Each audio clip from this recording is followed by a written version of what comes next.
Assalamualaikum warahmatullahi wabarakatuh.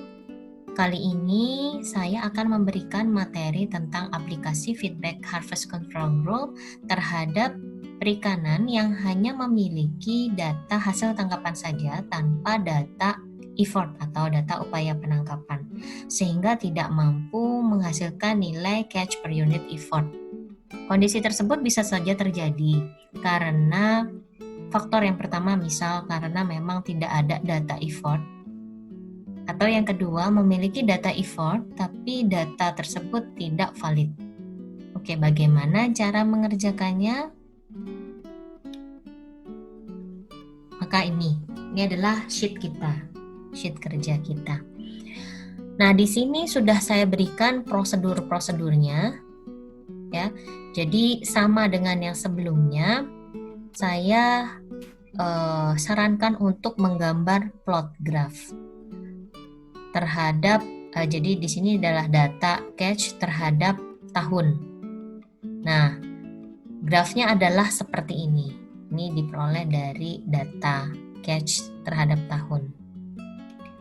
Ini untuk memastikan apakah data yang kita miliki valid dan bebas outlier. Juga untuk bisa digunakan mengestimasi level dari stok tersebut. Jadi dari grafik ini.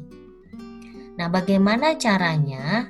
Yang pertama adalah kita harus tentukan nilai maksimum dan nilai minimum juga interval. Untuk nilai maksimum, caranya sama seperti yang sebelumnya, yaitu adalah sama dengan max, kemudian data yang kita ingin cari nilai maksimumnya. Berbeda dengan yang sebelumnya, kali ini hanya berfokus pada data catch.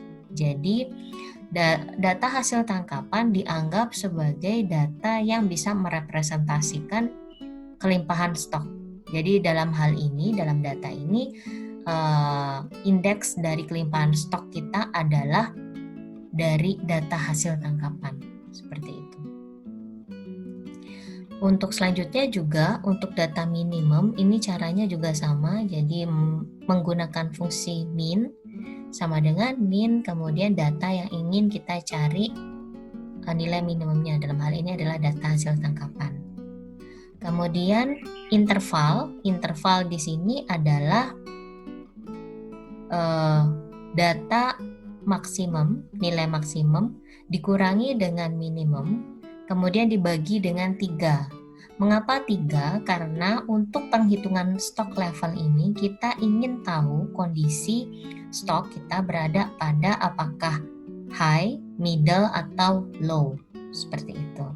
Jadi dibagi 3. Selanjutnya kita harus menghitung upper and lower. Nah, upper and lower ini adalah untuk batas atas dan batas bawahnya. Caranya sama seperti kemarin. Jadi untuk upper adalah maksimum, kita lock dulu, dikurangi dengan interval, nilai interval. Kita lock juga. Kemudian kita copy ke bawah. Dan untuk nilai lower di sini adalah nilai minimum, kemudian ditambah dengan nilai interval. Masing-masing kita harus lock karena kita tidak ingin nilainya nanti berubah pada saat di copy ke bawah. Seperti itu. Nah, kemudian dari nilai ini kita masukkan ke dalam grafik.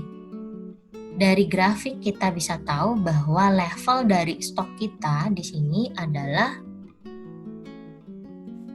berada pada kondisi di bawah.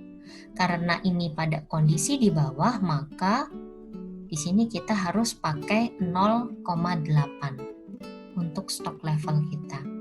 Jadi delta kita adalah 0,8. Kita bisa tulis di sini delta 0,8. Kita balik lagi ke prosedur. Nah, di prosedur ini kita bisa selanjutnya menghitung gamma 2. Kenapa kok saya pakai gamma 2? Karena ini berbeda dari gamma 1. Untuk yang gamma 1 sebelumnya itu adalah rumusnya adalah 1 ditambah dengan 1. Jadi nilai feedback factornya itu adalah 1. Nah, untuk kondisi semacam ini yang hanya data hasil tangkapan tersedia, maka di sini adalah 0,5. Selanjutnya tetap kita butuhkan B, nilai B, dan nilai I. B di sini adalah slope. Slope yang dihitung dari data hasil tangkapan dalam 3 tahun terakhir. Begitu juga untuk rata-rata. Jadi rata-rata hasil tangkapan 3 tahun terakhir. Bagaimana caranya? Nah ini ya. Jadi untuk menghitung nilai slope ini kita butuh nilai Y dan X. Nah untuk nilai Y-nya maka saya ambil dari sini. Hasil tangkapan 3 tahun terakhir. 2012, 2013, dan 2014. Untuk nilai X-nya adalah tahun. Seperti itu. Nah, rata-rata di sini adalah rata-rata hasil tangkapan terakhir dari 2012 hingga 2014. Kita kembali lagi ke sini prosedur, maka kita bisa hitung gamma 2. Nah, sesuai dengan rumusnya, maka 1 ditambah 0,5 dikali dengan B dibagi dengan I. I di sini adalah average. Oke, kita sudah dapat gamma 2 dan kita siap untuk menghitung FCR. Nah, FCR di sini sama seperti sebelumnya, yaitu adalah perkalian antara nilai gamma dan delta. Nah, karena delta kita adalah 0,8 dan gamma kita adalah 1,0046, maka kita dapatkan FCR kita adalah sekian. Selanjutnya, dari nilai FCR ini kita bisa hitung nilai ABC kita atau allowable biological catch. Jadi hasil tangkapan yang boleh secara biologi untuk kita eksploitasi. Gitu ya, aman berarti. Nah, di sini kita balik ke prosedur bahwa yang kita harus kalikan adalah dengan CT. CT di sini adalah hasil tangkapan Y-2. Jadi kalau seandainya kita ingin tahu berapakah untuk di tahun 2015, maka kita harus punya data 2013. Nah, kita gunakan data catch ini untuk mengalikannya dengan nilai FCR. Oke, seperti itu. Nah, jika ada pertanyaan nilai ABC dari metode yang ini dan metode yang dengan menggunakan CPUI, apakah sama atau berbeda? Mana yang bisa dipercaya?